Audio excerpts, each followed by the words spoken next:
least one of my Democratic colleagues to do this. The second level of irony here is that while calling repeatedly for an investigation by the FBI, an investigation over which you have no ability to control, by the way, an investigation you have no authority to call for, while calling for an investigation, we're in the middle of a conversation that involves questions to you. And so I ask my Democratic colleagues, if you have questions for Judge Kavanaugh, ask him. He's right here.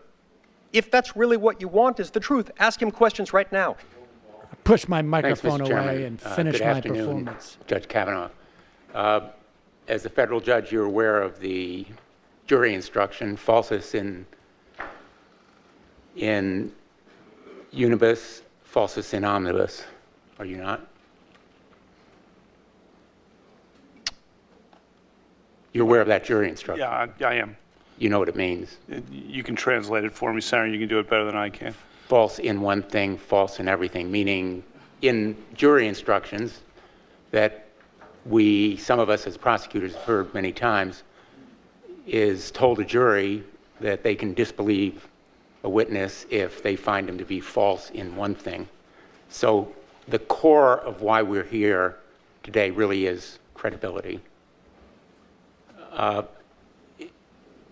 Let me talk. The core of why we're here is an allegation for which the 4 witnesses present have all said it didn't happen. Let me ask you about Renata Dolphin, witnesses. who lives in Connecticut.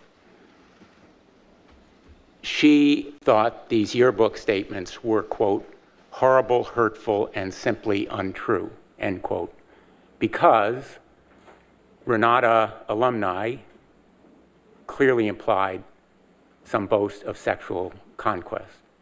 And that's the reason that you apologized to her, correct? That's false, speaking about the yearbook, and she said she and I never had any sexual interaction. So your question is false, and I've addressed that in the opening statement. And so your question is based on a false premise and really does great harm to her. I don't know why you're bringing this up, frankly. Doing great harm to her by even bringing her name up here. Wow. Is really unfortunate. This is not the way. I thought this was when you investigated these. Right. In that way, well, implying what you're implying about by a number of your football friends at the time as boasting of sexual conquest. That's the reason that I'm bringing it up. And yeah, no, it's false. You're implying that. Look what you're bringing up right now about her. Look what you're doing. Chairman, I ask that these interruptions not be subtracted from my time. Yeah, ask your question and then She's a great person. She's always been a great person. We never had any sexual interaction. By bringing this up, you're just dragging her through the mud. It's just unnecessary. Who was dragging her through the mud when they put it in the yearbook? No, that was an homage. Thank